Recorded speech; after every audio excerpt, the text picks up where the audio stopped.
on the beat. Yo, waiters, wait up. Ito na yung paborito nyong i-hit. Nagalat yung kanta na lagi naka-auto-playback. Way back, sabi nyo hindi makaka-take off.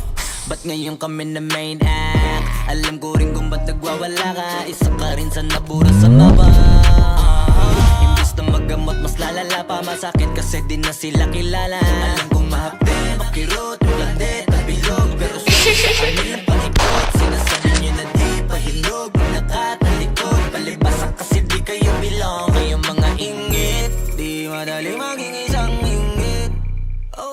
Yan ang sakit na mahirap gamutin.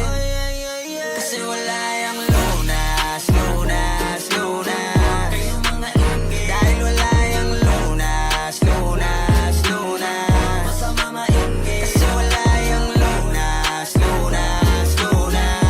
Huwag ka na maingit, dahil wala yung lunas, lunas, lunas. Gusto ko lang mabuhay ng tahimik. Ang dami lang mapanghusgang mata sa paligid. Tablado kasi di sila kasama sa gimmick. Ang dami nyong problema, ba't nyo ba ako sinisilip? Bitch, this is how I live. I don't give a fuck how you feel. Kaya sila gigil, gigil.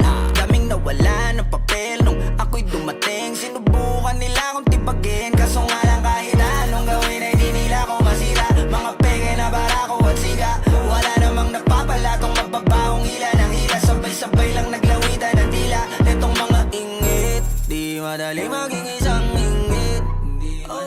Yan ang sakit na mahirap gamutin. Kasi wala yung lunas, lunas, lunas. Kayong mga ingit, dahil wala yung lunas, lunas, lunas. Masama maingit, kasi wala yung lunas, lunas, lunas. Huwag ka na maingit, dahil wala yung lunas, lunas, lunas. Kung pareho tayong walang aral, papatulang kita. Masyado kong madaming sinisita. Paano pa kaya kung talagang pinipikon pa kita? Baka sa inis ay nagdaig ka. Saliwang yung isip, alam ko kung ba't di ka matahimik. Bibig mo inggit hanggang panaginip. Ganyan lang talaga yung mga panggilid. Sa silipan yan mahilig. Inggitero yan, hindi yan makitid. Kasi parang malala na ang dami nang nahawa na kasama. Wala na paraan para iwasan yan. Pag nasa katawan mo na malabo na malabanan ng inggit, di madali maging isang ingit. Yan ang sakit na mahirap gamutin.